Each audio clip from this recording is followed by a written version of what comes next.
Hey robot makers, hope you're having a good day so far. So let me just turn that volume down a little bit there so we don't get too much interruption. So do you want to learn how to refit an original Omnibot from Tomy from 1984 with a Pimoroni Yukon? This is such a fun project, so let's dive straight in. My name's Kevin, come with me as we build robots, bring them to life with code and have a whole load of fun along the way. Okay, let's get over to our keynote and make a start. So yes, this has been such a fun project to do, and it's not even finished yet. We've got so much more we can do with this.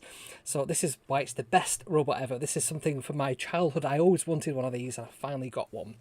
So we're going to learn how we can refit this Omnibot 2000. A lot of people have been messaging me saying, you can't call this an Omnibot 3000, it's a 2000, or it's a, was it a 1520 or something? I don't really care. It's an Omnibot. You can see what it is. It's one of these. I call it 3000 simply as a bit of a play on the fact that these are 2000. And we're refitting this, as I said, with a Pimoroni Yukon, which is soon to be released, hopefully. So we're going to learn about personal robots from the 80s very briefly. We're going to have a look at what the Yukon is, what it can do, and how we can use it in this project.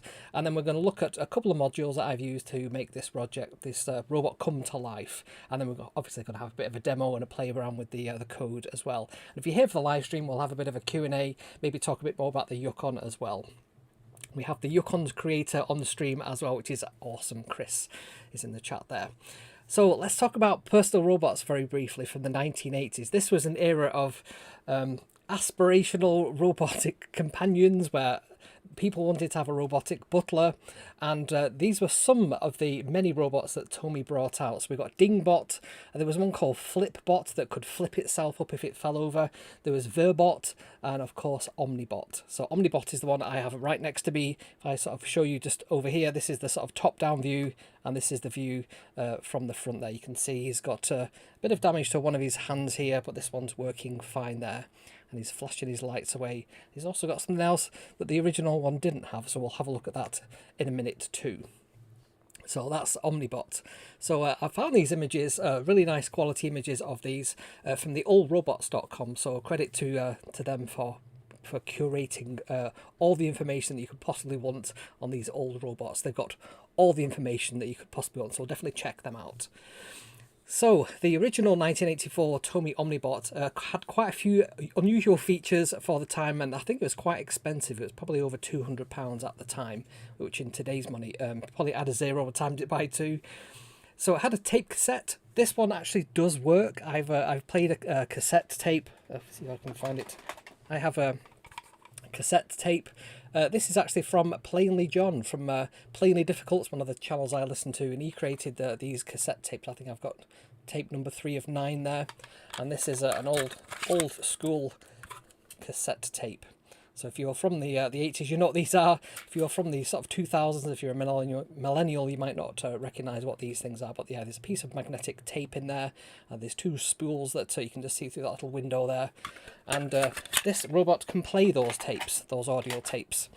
And yes, the way that you play these, again, just for the uninitiated, you can put the tape in one side, you can play it all the way to the end, you can then flip it over and play it back again, and it in effect rewinds the tape, so you get 2 sides. So this is a 2-track monaural tape cassette player that's inside the robot, and you could use this to sort of record either programs for the robot or sound that you want to play back, or just use it as a regular tape player. The monaural means it's just one audio because it has one speaker, so it hasn't got the stereo effect there. It doesn't need to have that. It also has an alarm clock display. Alarm clock radios were all the rage in the 80s. I had one. I think I had a Bush one. So you could play FM or AM radio. It would wake you up at a certain time. It would have a buzzer on it. And it had a great big red LED display on it there. The old school sort of 7-segment displays. So this one has an LCD display. And you can power that with a single AA battery as well. But that's also used to sort of show what the robot function currently is. It also had a large 400 milliamp battery in there, 6 volts DC. That would power the motors and some of the lights and so on. And that's pretty much what the robot would do. It had 2 eyes, which were powered by 2 red LEDs. And it also had a speaker and a buzzer. So the buzzer could play sort of beepy sounds. The speaker would play essentially what the cassette player could play. The main battery was a lead acid battery. So these are quite, I've got a lead acid battery for my InMove robot. These are quite heavy, chunky things, and they hold their charge very well. Usually, this one had about 4 hours life continually at 5.5 volts.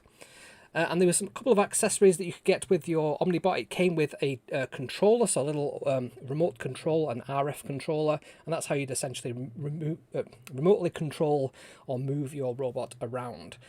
So that was a little handheld controller with the pull-up aerial that everything seemed to have in the 80s. And the robot had, I've actually taken it off. It had one of these antennas that sort of flap about on the back of the robot to receive the RF, but I've removed that because it doesn't need that anymore. With things like Bluetooth communication, we don't need these very crude kind of FM style aerials. So yeah, it had a detachable tray, which was really cool. On the adverts, you'd see this robot sort of driving around your house with a tray with some snacks and a drink on it, and that was the robot servant that everybody wanted to have.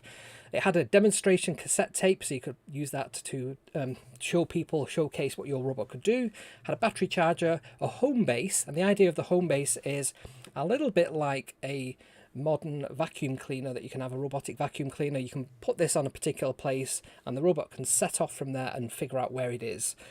So this robot, if you're programming it to sort of go forward so many movements, turn left, turn right, that kind of thing, if you have a base for it to go from, then you can accurately measure that, because it's all dead reckoning. It hasn't got any sense of the environment around it at all. And yeah, a tuner, I'm not sure what the tuner is there, other than it's the or maybe just you can tune the robot. I don't know. So yeah, you can see a couple of the functions around on the original PDF that I found for this, again from theoldrobots.com. So this is what it looks like sort of front and back and from the side. You can see it has these arms. Now these arms are, how would James Bruton describe it? Like a parallelogram. So you can move the arm and it will stay, depending how you move it. So there's kind of a pivot point, and as you move it, it will always stay, the arm will always stay straight. So when it's carrying the tray, you can either move the tray up or down, but it doesn't essentially drop it. The hands can move in that kind of orientation, side to side. One of the hands is just sort of a gripper. One of them has a hand that can open and close. So the gripper has got kind of a sealed bottom, so you can put a can in it, essentially. Can sizes haven't really changed in the past 40 years or so. So that's the Tomy robot, and I managed to find one on eBay just about the time I was looking to find something to showcase the Yukon. What could I build with this? And I found one for £32, about $40, which is unbelievable, because these normally are around £200 or £300 on eBay. That's for a functioning, working one, probably with the tray, no damage and so on. This one has a bit of damage. Part of its hand is missing. It was absolutely filthy, which I'll show you a clip of in a minute. I had to do a lot of cleaning, and Jenny helped me with the cleaning of that one as well. It has no battery in it, no remote control, no tray or anything. So it did have a working cassette tape. As I said, I played the cassette tape and that worked fine, but it did need a lot of cleaning up. The motors worked fine in it, the LEDs worked fine, but I've essentially just disconnected the LEDs and put my own in place. So yes, you can see there I got it for £32 delivered, and it came very, very quickly as well. So absolutely awesome find, that one. So let's talk about the Yukon. This is an absolutely amazing board. I think this is now my favourite board. Whenever Pimoroni bring out a board, it's usually my favourite board until they then supersede it. So this one is absolutely amazing. So let's have a look at what this can do. So it's an RP2040 powered board. It's specifically designed for high power projects, so anything that draws a lot of current, this is perfect for that. And it has an XT30 power connector for that kind of high power use as well. So it consists of a main board, and then there's these specialized modules. I've got a few of them here, I'm just showing in the countdown. So here's an example of one of the little modules. You can see there, this little module has got some header pins. These header pins plug into the main board. And on this particular one, this is the dual motor. My focus is having a real problem here. This one has a couple of terminals on it, so we can wire up the dual switched power output, for example. So there is 6 modules. We can plug 6 module slots that we can plug any one of these 10 different modules into. And there's even a type of module which is a custom one where you can actually make your own. We'll have a look at each of the modules in a second in depth. So This is achieved, this functionality, by the unique pin capabilities of the RP2040 and some additional I/O expanders and multiplexers as well. So that in total there are 80 I/Os on the Yukon board, which is absolutely amazing. We have 64 available for user via the module slots and the expansion headers. So it has 2 Quest connectors on there. It's also got a breakout garden header, unpopulated header I should say, on there as well. And I've got it in my robot, so I can't easily look at it for reference, but it's also got a USB-C for programming, and the main power connector is that XT30 as well. And that supports between 5 and 17 volts, up to 15 amps, which is ridiculously powerful, of continuous current. So we'll never run out of power with this Yukon board. It also has an E-fuse, which is switchable. So this is really, really smart. This means we can actually switch the power on and off up to the modules on the board in software. And that also means that the software that comes with the board, the firmware, has some protection on there. It's got current limiting that we can set, and we can set that programmatically to make sure we don't accidentally provide over voltage and damage any of the modules on the board and anything connected to them.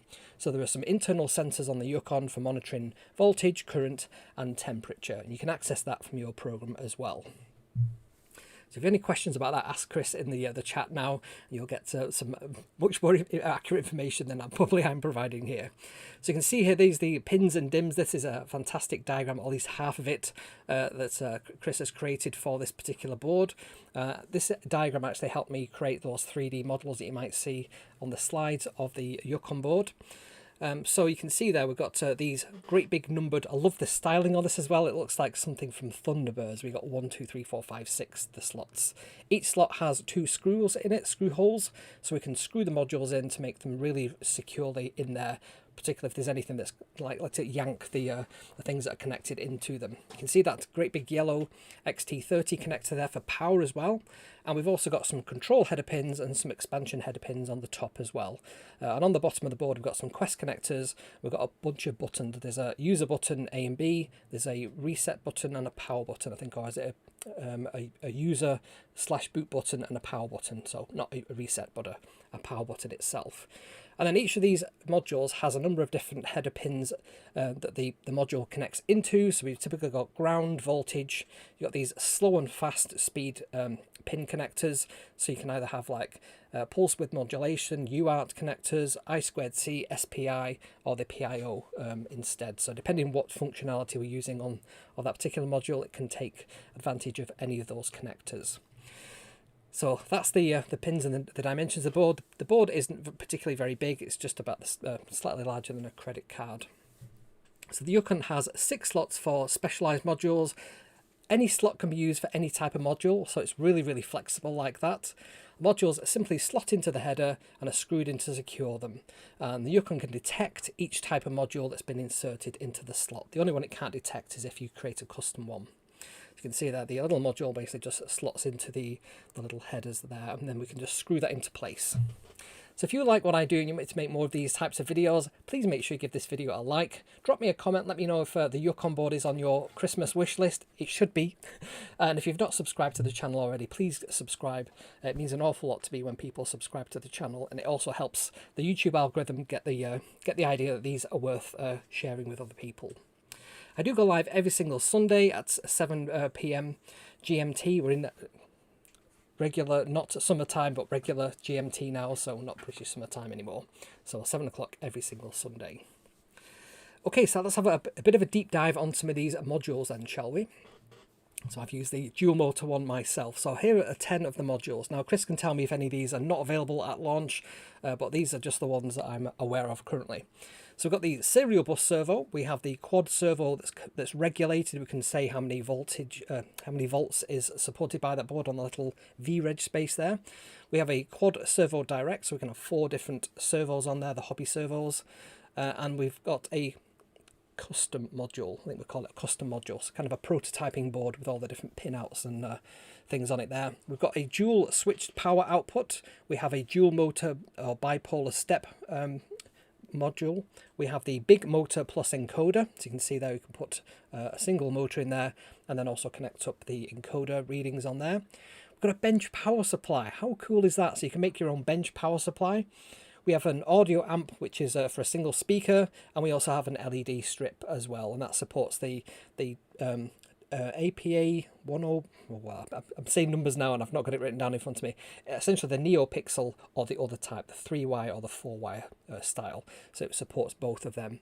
Just make sure you get the pins the right way round. There's little arrows usually on the LED strips. I'm not sure if I've got any to hand. Probably not. But yeah, you just need to make sure that the arrows are going the right direction, because I spent a bit of time trying to figure out why is this LED strip not working, and then swapping it with another one, and then it was basically just the arrows were going in the wrong direction for the data. So let's have a look at some of these some of these modules in a bit more detail. So the serial bus servo, so this one can control UART serial servos. So these are a very special type of servo that uses serial. So you can see there all the different pins that we have on that particular module. Has the 3-pin Molex connectors on there as well. Next up we have the quad servo, which is regulated. So this can control 4 RC servo motors, the hobbyist servo motors as we usually use them, and we can select between 5, 6 or 7.4 volts output at 5 amps continuous output, 10 amps peak. And there's a little board area, I love this, where you can get your Sharpie and write on the board which is at 5, 6 or 7.4 on there. Also has a temperature sensor on board as well, which is pretty neat to make sure it's not overheating. Really smart that, isn't it? Next we have the quad servo direct, so we can control 4 RC servo motors. We've got the direct high power voltage output, and we have 2 analog inputs for sensors as well, which is pretty neat. Next up we have the proto module. I've been calling it the custom module. So all the slots are basically exposed on this board. There's the 0.1 inch spacing on the pads, and we have 6x4 prototyping area, so you can put whatever you like on there. There's even a little area at the top where you can mark on with your Sharpie what this module actually does. So I'll definitely be using that one as I expand out Omnibot. Next up we've got the dual switched output, so we can drive 2 high power outputs. There's a gated driver and some FETs on there. We've got flyback diodes for inductive loads. So basically if you've got something, a great big motor on there, and then the motor stops and all that current sort of comes back as backlash, flyback, then it'll prevent that. So really nice protective module there. Next we have the dual motor bipolar stepper. This is the one that I've actually used in the Omnibot to drive the motors. So it has drives 2 brush DC or 1 bipolar stepper motor, and it's got that DIV8424P dual H-bridge driver for that. And you can adjust the current, which is pretty cool, between 0.16 and 2.24 amps as well. And it also has the temperature sensor built in as well. Next we've got the Big Motor Plus encoder. So this one drives a brushed DC motor with an encoder, and it uses that DIV8706H 60H smart gate driver, an external H-bridge FETs, and it can do 8 amps continuous or 12 amps peak, which is absolutely ginormous. And again, it has a current sensor and temperature sensors built into the board. And Chris says there that the dual output module is also good for solenoids and electromagnets as well. Thanks for that, Chris. So next is the bench power module. This one is adjustable between 3 and 12 volts output, which is pretty cool. We can then run that at 5 amps continuous or 10 amps peak. We can lock the 5 volts via a cuttable trace. We can basically just set it to be that. And there's exposed digital I/O for feedback as well, so we can even grab what the current voltage is. And there's sensors for voltage and temperature once again. Then we've got the audio amp module. So this one is a mono module. This one can drive a single speaker 4 ohms or above, and it has the mono Class D amplifier configurable by software I to C. I think it's I to S as well, isn't it? This one uses in the background I2S, which is that protocol for audio, particularly for useful with MicroPython. Maximum output is 25 watts, which is absolutely loads. This speaker is plenty loud. I was worried that this speaker would be quite quiet, but it drives the built-in Omnibot speaker plenty powerful. We'll definitely hear that in a minute as I showcase some of the sound capabilities of that. And again, this sensor has a temperature sensor built into the board. I think I've not put the text correctly on that one. It says audio amp module. This is the LED strip. So this one can drive two WS28112 or the APA 102 strips. They're the ones I was fumbling to remember before. So the WS2812 is also known as NeoPixel, and the APA 102 is also known as Dot Star, if I've got that correct. So these are fixed at 5 volts output, and they can run at 5 amps continuous or 10 amps peak. And the 5 volt level is shifted for clock and data. Again, it has a temperature sensor in there. So I'm using this one as well on the Omnibot to drive both the eyes and also a new feature of this particular robot I built, which is inside the dome there's a nice LED strip that we can animate and do all kinds of clever stuff with. So we were talking to Chris about this just in doing some preparation for the show, and we worked out that there is 11 to the power of 6 module combinations possible with the Yukon. That includes empty slots as well as populated slots. So that's 1,771,561 different combinations that you can potentially build with the Yukon, which is insane, and that's just with the ones which have been created for launch. So let's talk about the Omnibot and the Yukon then. So how did I bring the Yukon, how did I bring the Omnibot to life with the Yukon? So let's have a look at this in a bit more depth. So first of all, we're going to have a look at the motor. So I bought this, like I said, off eBay. I opened it up and absolutely filthy inside. It's like, how many years would that be? Just short of 40 years of dirt and debris in there. Is that right? So 1980, 90, 2000s, 2010s. Yeah, yes, it's nearly 40 years old. So the motors work fine. There's a little connector you can just see at the top there, but it's got 4 pins and a little header connector. I've actually got that because I actually took it off. I have it somewhere anyway to hand. So essentially the 2 wires go into each motor, plus and minus. So, and then inside there is some gearing. So there's so a nice little gearbox, which means that we can slow the motors down and provide more power to the motors. They're just regular DC motors. I think they're 5 or 6 volts. So they work fine with the Yukon. So I'm going to be using the motor driver, the dual motor driver for this one. So like I said, 4 wires, 2 per motor. I've tested that they work fine, and they move the wheels backwards and forwards just by putting my bench power supply 5 or 6 volts on there. So we're going to be using the Yukon dual motor module, and that enables us to move the robot forwards and backwards, turn left and right programmatically, and interact with other sensors as well through the Yukon. So essentially I've cleaned this up to make this a bit nicer. So here's the cleaning and assembly little mini video I put on social media. I'll turn this up so I can hear it. Water, and I'm going to try and clean up these rotors while they've rusted a little bit. The image of the underside, you can see there's not a lot going on there. It's just 4 connectors for the motors there as well.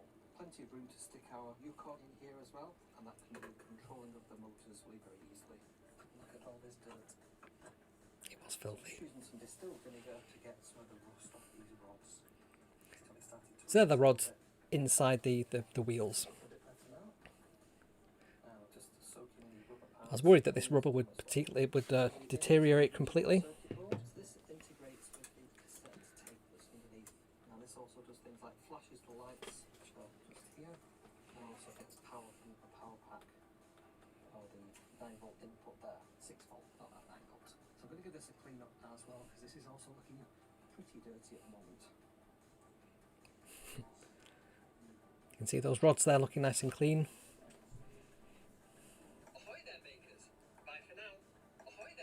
That's the original speaker. There we go. Hello, I'm Omnibot 3000. Bye for now. There we go. Got these flashing lights and everything. So yes, quite a lot of work to clean up the robot. Jenny helped me with that. It's simply soap and water to get a lot of the debris off there and just to clear it up. And the there's like a surround rubber bumper around the robot. Some of the edges are a bit cracked and broken, but that came up quite nicely. That had all kinds of paint and stuff on it, but it's looking nicely now. So lights next. So the original lights were a pair of LEDs. Again, have I got those to hand? Probably, but I've probably just moved them somewhere. These are the original LED lights from the Omnibot. So it's simply just 2 LEDs connected together, and then they just go, these little pinouts go into that main board that we saw earlier on that little video.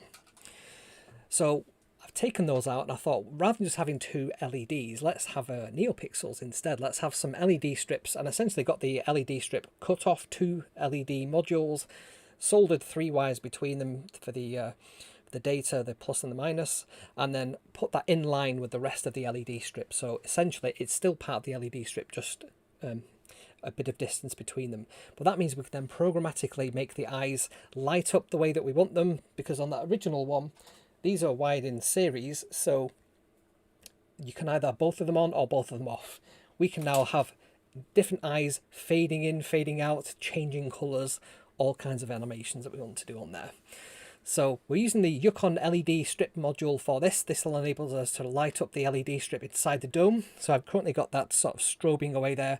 You can see that the LEDs are sort of facing inwards, and that has the effect of making the robot sort of glow, and also the dome seems to glow as well. And I've also got the eyes animating there as well. I'll show you the code for that in a second. So to light up the eyes, we simply just change the colour values, and then we just address the LED strip, either LED 0 or LED 1. I've just put them at the beginning of the LED strip. So very, very simple. And like I said, we can blink the eyes, we can turn them off individually, we can cycle the colours, we can bring a lot of expression to our robot.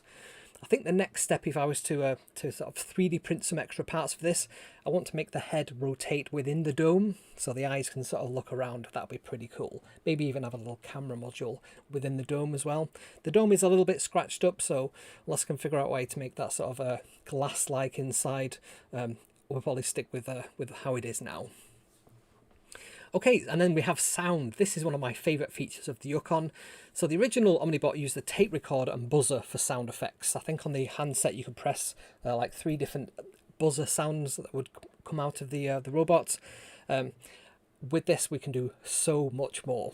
So the Yukon audio amp module enables us to play WAV files using the original speaker of the Omnibot. So we get nice loud sound where we can play anything that we can store on the Yukon. And the Yukon has 16 megs of onboard storage, so that's absolutely loads for storing lots of sound clips.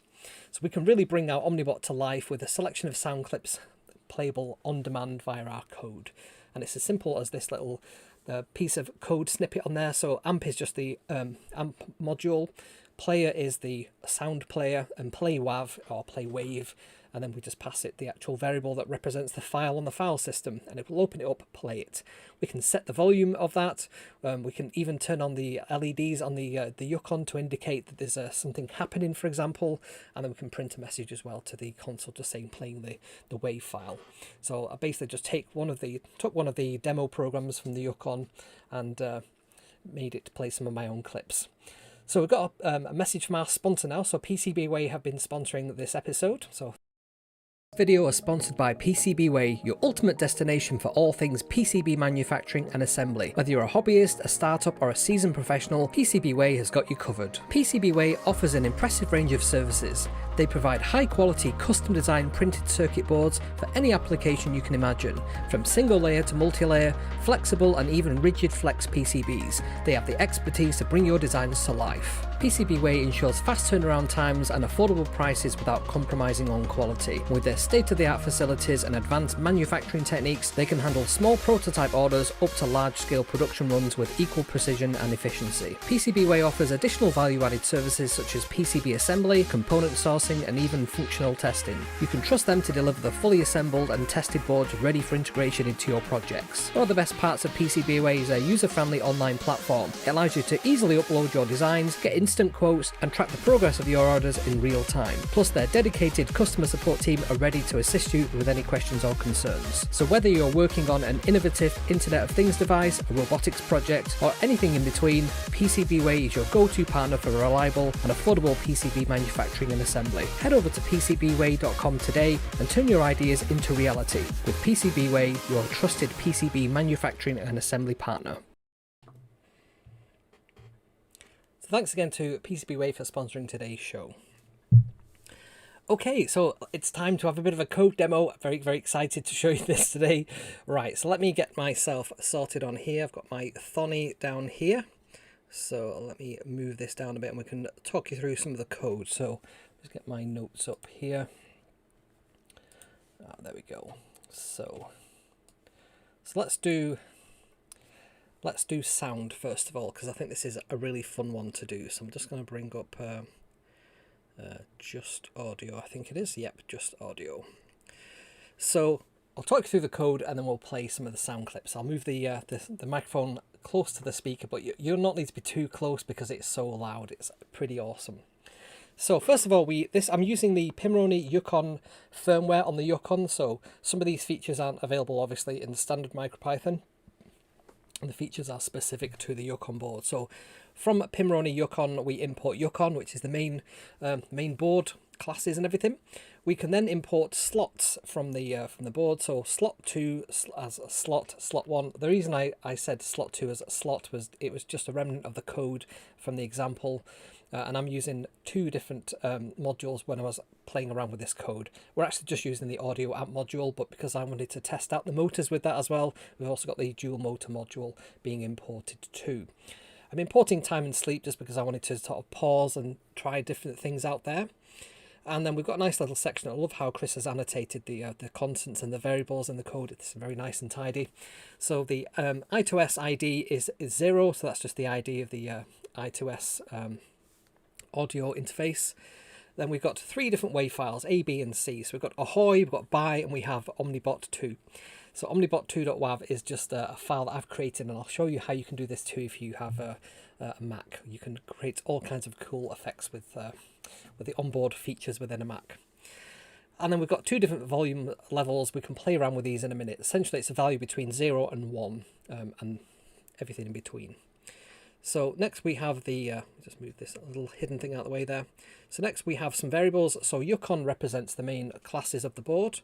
Amp is our audio amp module. We pass it the I2S ID, which is 0, just to say this is using I2S ID 0. And then module is just the one that we're not using for this particular piece of code. That's the dual motor module. So I was trying to play around with different combinations of modules at the same time just to see what happens. So next is we have a try and finally block. This is where all the magic happens. So the first thing we do is we register the modules with the Yukon. So we can tell it specifically what's in each slot. Now you can do this, you can discover them if you want, but it's probably just quicker just to tell it directly. And it also means that if you've messed up, you'll find that out quicker. So register with slot module will register the motor one on slot 1, and then register with slot amp on slot. Remember, slot 2 has been named slot just because of the demo I was hacking. And then verify and initialize. This is how we basically tell the Yukon we want to verify that all the modules that we plugged in and told it in the code match up. And if they don't, we will get an error, and that helps protect all the things that are plugged in there. So if we've got modules that we're not using and they're connected to, say, like a bench power supply, and you know those modules that are, say, shorting together, and we just say yeah, just initialize it, you could have like a bit of a situation on your hands. So verify and initialize is a safety check, but you can say allow unregistered modules. So anything that you haven't registered on here, such as the LED strip, for example, I'm basically just saying ignore that, it's fine. And then finally we say Yukon enable main power, and this is where that eFuse comes in, where we can say switch on the power to all the modules. We then enable each of the individual modules as well. So amp.enable enables the audio amplifier. We can then do amp.player .play wave wave file C. It says play file A there because again I hacked a demo. I just wanted to see does this actually work or not. We then set the volume to volume A, so I think it's 0.8, which is pretty loud still. We can then set the onboard LEDs. There's 2 LEDs, A and B. They're just above the user buttons A and B. So we can set those on and off as well, just to sort of show that something's happening visually on the board. And then I'm just printing to the terminal, play the first wave file, even though it says wave file C there. So we could probably change that to play wave file C. And then we say, while the amp is playing, we can do something else, for example. Now, on here, I've probably used a bad example. I'm sure Chris will be looking at this saying, that's not how you should use this. I've used the sleep function, and that's essentially going to block the Yukon from doing anything else because the code is basically stopped at that point. And there are some functions within the Yukon board where we can actually set, like, grab the current time and then check how long has it passed so that we don't actually interrupt the flow like I'm doing here. But this, again, is just trying stuff out to see actually it working. I was trying to try out the is playing function, because I was interested to see how that works. So it waits till the WAV file is finished playing, and then that becomes equal to false. Excuse me. Then next up, we player.play WAV file A. We sleep for a minute, for a second, and then we play the final WAV file B, and then we can set the volume as well. I always find it interesting now that we set the volume after we've started to play the WAV file. But again, these things happen so quickly, hundreds of a second, that the WAV file hasn't really started playing that by the time we've set the volume, but it just looks unusual to see it in the code in that order. And then we can set the LED to be true there, and we print out playing the second WAV file. We sleep for another minute, for another second there, and then we can just check if the amp is playing. So if it's not playing, we can then set the LEDs back to false, so turn them off. And then we've got this nice thing here, Yukon Monitor. So we can monitor the internal voltage, current and temperature sensors.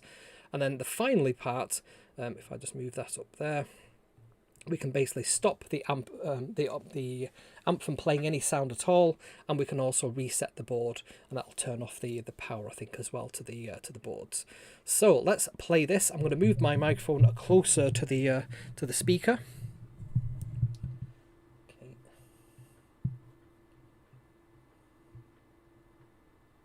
Oops. Just messed up my screen a little bit there. Hang on.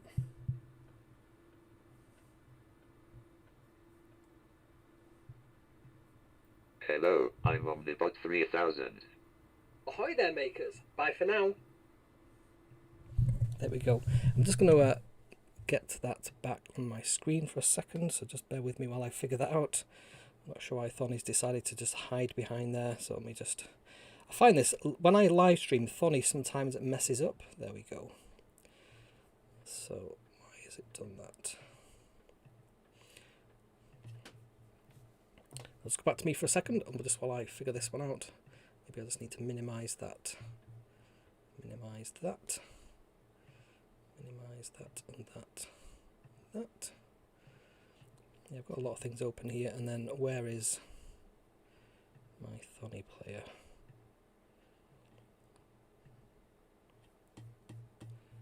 Okay, so let's just... It's always the live demos that do it. So I'm just going to quit Thonny and then restart it. That's probably the easiest way. There we go. Right, okay, let's get back over here. So let's just do that, and I'll show you the code running this time as well. So it says on here, soft reboot. I'm not sure why it says that, Chris. Hello, I'm Omnibot 3000. Ahoy there, makers. Bye for now. So let's do that one more time. You can hear it again. Tell me if you can hear it loud and clear, because I'm assuming that you can.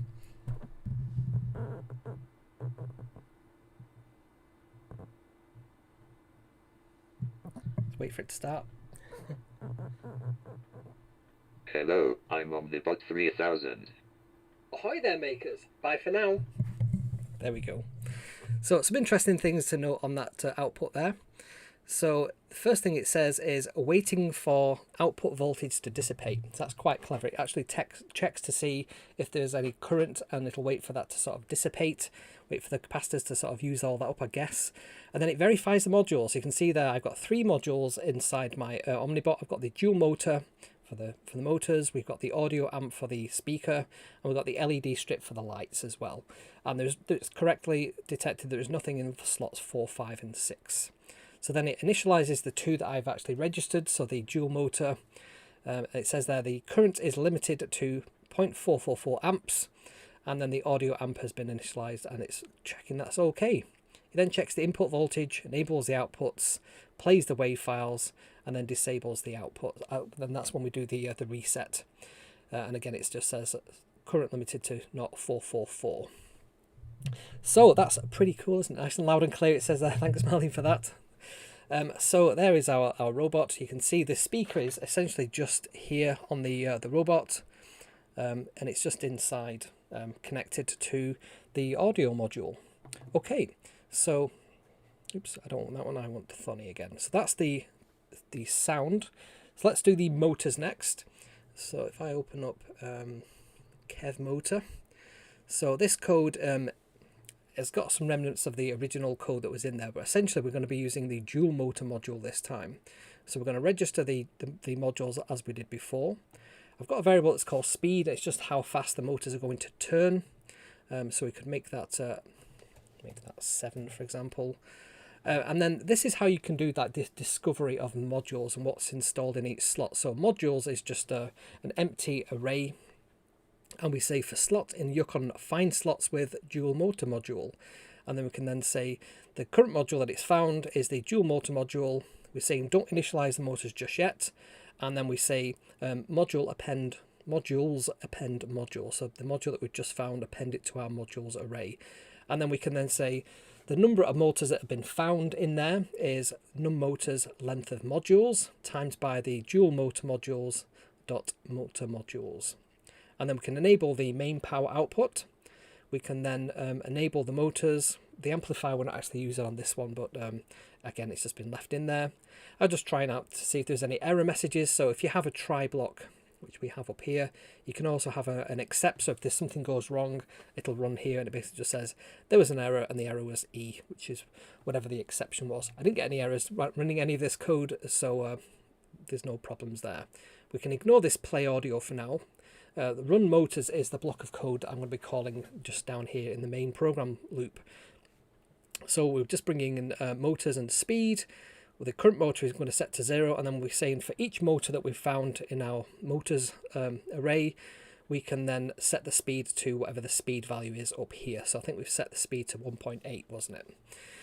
And then we can set the current motor to be current motor plus 1. So we start out with 0, just increment it 1. If the speed, I'm basically going to ramp up the speed there. So if the speed is less than 1, we set that speed to be 0.7 to begin with. Then it's just going to increment it 1.1 of a unit.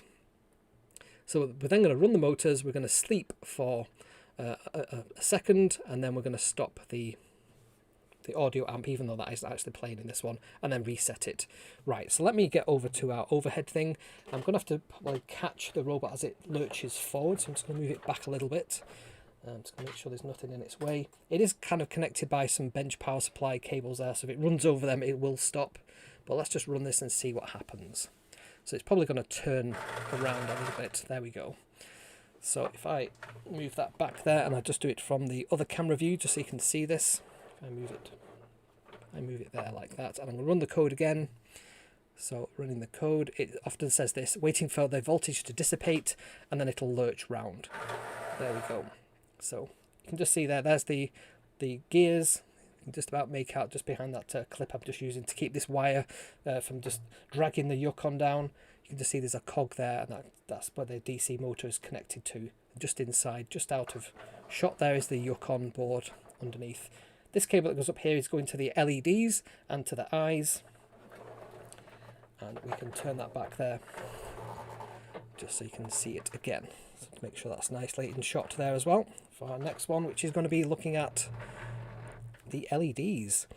Right, so let's go back to here, and I'm going to open up now, which one have I called this one? Single strip, this one's called. So in the Yukon examples, we can actually find the LED strips and single strip. Again, I might have modified this one ever so slightly. So let me show you this code and show you what's going on here. So we're going to use slot 3 for our LED strip. We're going to import the LED strip module, and we're going to use this timing function. This is what I was saying before about not really using the sleep function so much. You can use this timing one to have a non-blocking wait in your code, so it doesn't actually block all the other code from running. So it says on here, drive a NeoPixel or dot star LED strip with a LED strip connected to the slot 1. I've got it on slot 3, I think, in this example. And a cycling rainbow pattern will be displayed on the attached strips. So we can say the strip type is LED strip dot NeoPixel. You can change this to dot star if you're using the other types of cable. The 4-pin versus the 3-pin. And then we've got some numbers on here. So this strip PIO, this uses the programmable IO of the RP2040. I did find on the example where I play sound and have the LEDs changing, I had to change this PIO to 1. So I think you have, is there 4 PIOs, Chris? I can't remember how many sort of controllers, or is it, I can't remember how many there are now, but there is a number of these that you can You can change this to, yeah, it says PIO to use 0 or 1. So I'd change that to be 1 to get that to work. Then the strip, you can have a number of state machines on here to drive the strips as well. And then LEDs per strip. So on this one, I think I said it's 150. I'm not sure if I've got 150 LED pixels on there now, because I did cut the strip down a little bit. And then we can set the brightness, the overall brightness of the LED strip. We can have two different, we can have a sleep value, so 0.02, a speed at 0.01. We use them, it's Fabio there for joining the channel.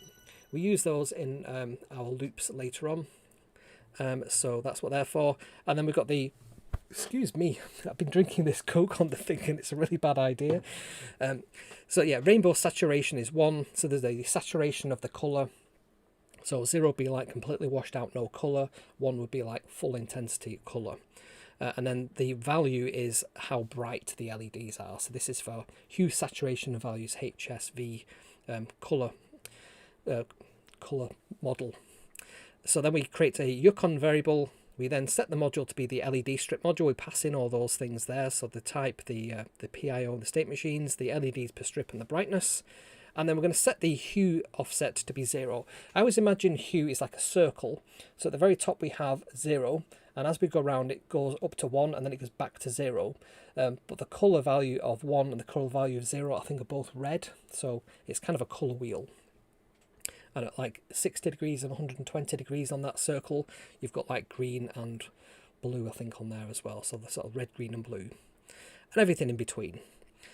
So then there's a function for updating the rainbow. This will essentially just update the RGB LED strip. I've just modified this one ever so slightly so that it starts from RGB LED 2, because 0 and 1 are the eyes. And I didn't want that to be included in this particular animation that I was doing. So you can see on there, for each LED in the range of 0 to the number of strips, number of LEDs on our LED strip, it then says the hue is equal to the LED slash divided by the strip number of LEDs plus the offset, and then the strip set HSV, which is the hue saturation value. We pass in the LED that we want to set, which is the current one. We pass in the hue, the rainbow saturation, and the rainbow value colours that we set earlier on. And then finally we do strip update. So we do that after the loop. So what this will do is this will tell the thing that's going to send, the state machine that's going to send all the values on the LED strip, what they're going to be, and then we update it afterwards. If we were to indent that, it would update it on each individual LED, but you would essentially see it flicker. So by having it outside the loop, it doesn't flicker, and it's actually much quicker. So the main loop on here then, so we register the module, which is our LED module. We verify and initialize. I also had that to allow unregistered true, just so it doesn't come up with error messages. I'll turn it off in a second and we can see what happens. In fact, let's set that to false, or we could actually remove it entirely. If I run this, we'll actually see that it will generate a message, because it will say that there's modules that have been detected that weren't specified. So detected but not registered, detected but not registered. So you can see there. So by actually having that piece of code in there, oops, which is register equals true, we can actually make it so it doesn't have that message appear. We then enable the main output. That turns the power on for the LED strips, and then we can enable the actual module itself. And then the current time equals ticks.ms. So that basically just gets from the MicroPython board, the RP2040, what the current runtime tick is in milliseconds. And then we set a count to be equal to 0, a toggle equals to false, and this is just so I can have the eyes flash on and off. So count and toggle are just for that. And then I'm overriding the saturation value, so I can change that to be something of my own choosing there. So that's the brightness of the eyes versus the main board. So while the Yukon the button isn't being pressed, the boot button, we can then say if the strip type is LED dual neopixels, so you can actually have more than one of these LED modules and therefore have as many strips as you like there. It says 2 of them. Otherwise, it's basically just going to update the rainbow on the main module, which is the one we're using, which is a single strip. I do wonder though, you can have almost an infinite number of LED pixels on a strip, so it really just comes down to how much power the strip is using. So you can just use one and have them all daisy chained together. So this little if toggle value equals 1, count +1, else value equals 0, count -1, is just a way of making the eyes flash on and flash off. So if count is greater than 10, which is kind of like a counter, toggle equals false. If it's less than 0, then toggle becomes equal to true. The toggle just toggles the eyes on or off. And then what I do on here is I do module strip.setHSV 0 and 1. They're the LED pixels for the eyes, 0 and 1. I think it's like left and right. The saturation hue is going to be 1, which is red. The saturation is 1, and then the value, which is the brightness, we've just set that to be half, I think, down there. So we just turned the eyes down a little bit. Oops. And then that's it. So then the rest of it just will what's going on there? The rest of it will just make the hue cycle in colour, and we get that nice rainbow effect. So current time equals ticks add current time sleep times 1,000, and essentially it just advances the current time by the number of seconds. And then we can monitor until the current time has been elapsed. So that's a way of just echoing out, printing out to our terminal what the current value is. And once it's finally done that, it will reset the board. So if we now run this, we should see a nice LED pattern happening. We can just see some of the code there. So it says the power is good. So we're not over current on our RGB LEDs. So if I go to the other camera there, you can see the eyes are flashing, and the ring of LEDs that are in here, they're cycling around. You can see that sort of making it look like it's glowing, but the actual eyes are flashing on and off there. So we can change the value of the eyes if we want to. We go back to that code and we go to the point where we set, I'll just move that down a bit so you can see what's going on. We could set one of the eyes, instead of it being value of 1, let's set that to be 0.6, and then the other one to be sort of 0.3. So these are at kind of opposing areas of the colour circle. Let's run this code again. And we should start to see that the eyes are actually a different colour, that they're not red like the original Omnibot. We can actually make them any colour we wish. So it just says waiting for the output voltage to dissipate on the terminal on my laptop down here. And once it's done that, there we go. So we've got a blue and we have a green eye flashing there. So that's all down to that piece of code where we've actually setting them to be 0.6 and 0.3. So if we set that back to 1.0, that'll make our eyes back to be red. So I can also change that value to make them sort of full strength. Let's run this one, stop and run. Oops, oh, it didn't like that. Let me just stop that and then rerun it. There we go. And if I go back over to the front view, we'll be able to see the light. The eyes should be a bit brighter now. It should be twice as bright as they were. There we go. I'm not sure if it's easy to see on the camera just how bright these are, but yeah, they're pretty bright. They're pretty bright. I don't know if I can get that. There we go. You can see that the strip is sort of cycling round on there as well. You can just see all the colours cycling. And the very back, if I just move this forward, you can see there's a bit of a gap there, and that's where the wires come out of the robot. If I just turn that to one side, show you on there, you can just see the LED strip wires just coming out there. And what's happening behind the scenes, if I turn this robot right round, you can see there, I've got some blue tack holding one of the eyes in. I did use lots of hot glue, but hot glue doesn't glue plastic to plastic very well. You can also see in there we have the speaker, which is connected up to the audio amp module as well. And I've left the original cassette tape mechanism in there, just in case we wanted to use that. Now these arms, they are not attached to anything. They're completely unpowered, or they don't use any kind of servos. And I was wondering if I could 3D print some new arm pieces and make them so that we can actually make the robot sort of move around with its arms and maybe grab things with its little grabbers. That's definitely a next step on there. Okay, oops. Let's go back to here. So I think that's all the code I wanted to... Oh, let's go back to this sound for a second. I just wanted to show you something else with that sound, which is pretty cool. So on the Mac, let me go back over here. Let's load up Let's load up some of these. So on the Mac, there is this Shortcuts app, and you can essentially create new shortcuts just by clicking on this little plus button. And there's like a gallery of different buttons that you can, different shortcuts that you can run. And one of them is a text-to-speech one. So I've created one of these turn text into robot speech ones here. So I can type anything I want into this. If I run this this shortcut, and I type in hey robot makers on the live stream, like that, click done. It'll then convert that to some speech, and then we can save that. Let's just play it. Can't hear that at all. Just put that back up. Hey robot makers on the live stream.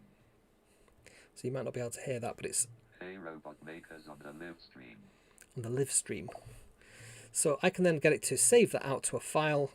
So if I just save that to the downloads there. Hey robot makers on the live stream. So you may or may not be able to hear that playing. So I've now got a WAV file. If I just go back to my downloads folder, let me just find that. And it saved it as a GarageBand file, which is not ideal. But we could basically open that up in GarageBand. Just waiting for that to open up. And we can then convert that to a regular WAV file that we can then play on the Yukon. So if I play that file there, Hey robot makers on the live stream. the live stream. So if I just save this out, I think you have to export song to disk. It's a bit convoluted, this, but we could probably add this step to the shortcut. So let's download this to here. Let's call this one Hey Robot Makers. We're going to save it as a WAV file as an uncompressed 16-bit CD quality, and then we're going to open up Audacity. Audacity. There we go. Which is a free open source audio program for Linux, Windows and Mac. And what we can do with this, we can open up that file that we've just created. Let me just go to open. Let's go to that Hey Robot Makers, and let's just play that. Hey robot makers on the live stream.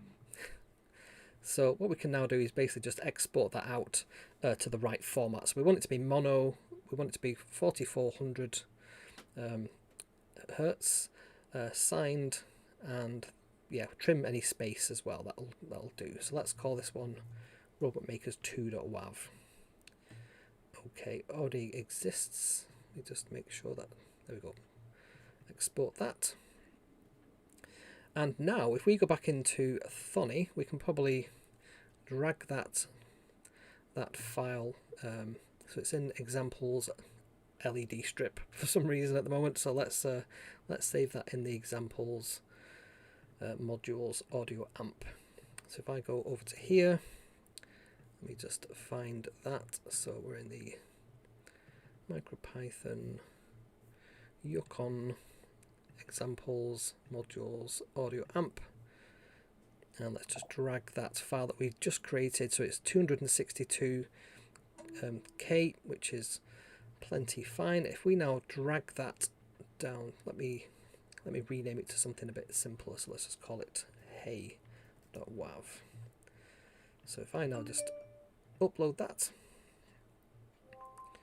it's not, the program's still running, so I just need to quit that. Oops, should have done that before. There we go, and it's just now copying that file up. So just take a little bit of time because it's a microcontroller. It's not designed for like big file transfers. But we can now get this to play on our Yukon, so we shall see if this works in a second. So I'll just check the comments, see if there's anything on here. Oh, so Chris said he's found his Big Track Mini the other day. That's awesome. I think Big Track is definitely something I'll have to get for the channel. Sure, we did buy Alex one actually a long time ago, the newer version, but I want the original one. I remember it did take like 1 million D batteries, are they? The big batteries. Right, so we've now got down here hey.wav. So if I go back up to our just audio, instead of ahoy, let's play hey. And let's just make sure hey actually does get played. So let's play audio A. Let's try that. Move the microphone over so we can hear it. Hey robot makers on the live stream. Hey robot makers on. Bye for now. There we go. So, hey, robot makers of the live stream, as it said. So, yeah, we just used some text-to-speech there to create a WAV file, but it sounds like quite a nice robotic voice. The voice that I was using on the shortcut, I think it's called... where are we? Go to show more. Eddie. So there's different voices that we can choose on here. There's like one that's called Arthur. But yeah, Eddie is the one that sounds a bit like the Stephen Hawking's voice. It's got that kind of classic 80s robotic voice to it. So that's how I created the sounds on there. Now, one of the things I would love to be able to do is actually have, you can type text in and have the text be played as speech on a microcontroller. You can do that on a microbit. However, the library for doing this, I think it's actually based on a Commodore 64 SAM module. It is actually open source open source, but it's kind of in like machine language, machine code, so not the easiest to convert. So one of my goals would be to try and get that working on MicroPython, so that'd be really, really cool. Okay, cool. I just wanted to show you how you could do that. Right, so if you want to learn MicroPython or any kind of robotics, I have got so many courses available to you. We did the pandas one just a couple of weeks ago. So if you go to kevsrobot.com/learn/, you'll see a load of different courses, all organised by, turn the volume down there, all organised by different themes and different subjects. What do I call them? Pathways, learning pathways. So you can pick a learning pathway and then get learning today completely for free, no sign up required. Just jump in and start learning. So we do have merch available. We got these hats. I've got this one, and then we have the red variety one as well. I did used to wear until people complained about it. So I just got my black one now. We do also have mugs as well. We've got quite a few of those mugs, t-shirts with the BurgerBot and Bubo on there as well. So if you want to get a nice present for somebody for Christmas or buy yourself one, you can head over to kevsrobots.com/merch and buy stuff there and support the show while you're doing it too. We do have a Discord server. If you've not joined our Discord server, you might want to check that out. It's on kevsrobots.com/discord. There's a bit of a sign up link there.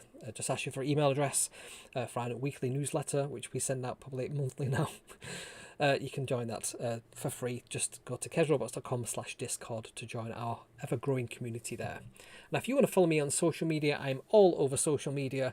So I'm on Threads, Kevin McAleer at threads.net. I'm on TikTok at Kevin McAleer6. I'm on Instagram at Kevin McAleer.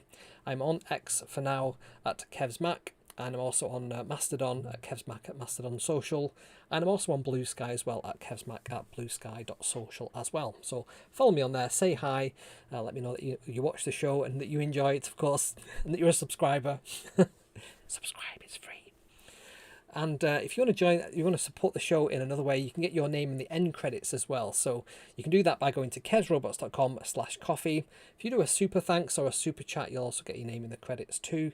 And you can join the YouTube membership program too, just by clicking the join button underneath the main play window somewhere down there as well. It's for the price of a coffee per month too. So we have a number of supporters I want to say thank you to. Let me just bring them magically up here. So we have two somebodies who wanted to remain nameless who bought me coffees, as well as how do I pronounce that? Asado Hi. I'm terrible at names, I'm afraid. We have a couple of members on our Buy Me a Coffee. We have Marie Louise Mayer, we've got Jeff Johnson, we have Dean Corty, Marlene Brent, Tom Shemmy and Steve Phillips. And then on our YouTube memberships, we have Alistair Ware, John Paul Jolly, Cassie, we have Dale from Hybrid Robotics, we've got Tinkering Rocks, JDM, Johnny Bates, Bill Hoy, Oxrad39, Handsome Chairlights, Michael, and of course we have Tom, our longest subscriber as well. So thank you so much everybody for supporting the show there. And that's everything I've got for you this week on the main part of the show. So this is the part of the show where I'll say thank you so much for watching, and I shall see you next time.